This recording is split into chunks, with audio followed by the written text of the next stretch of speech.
Hi everyone, I hope you're all well and had a fantastic Christmas. I just wanted to take a minute before the year ends to say a massive thank you to each and every one of you. 2025 has honestly been a bit mad in the best way. Over the course of the year, I've cooked over 100 recipes on this channel, and every single one of them exists because you showed up. Whether you subscribed, watched the full video, liked, shared or commented, or just stumbled across one of my videos at the right time, I genuinely appreciate it, probably more than you realise. Seeing all of these popping up on the screen is kind of surreal.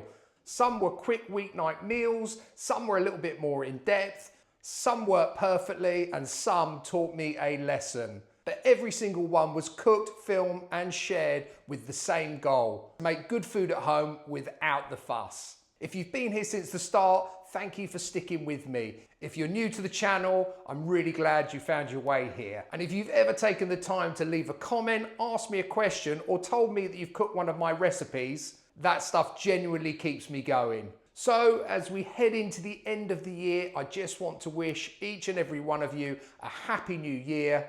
And I hope 2026 brings you good food, good health, and plenty of moments around the table with people you care about. There's a lot more cooking to come, and I'm really excited to keep doing that with you. I really appreciate all of your support. Have a fantastic new year, and all that's left for me to say is until next year, it's cooking good.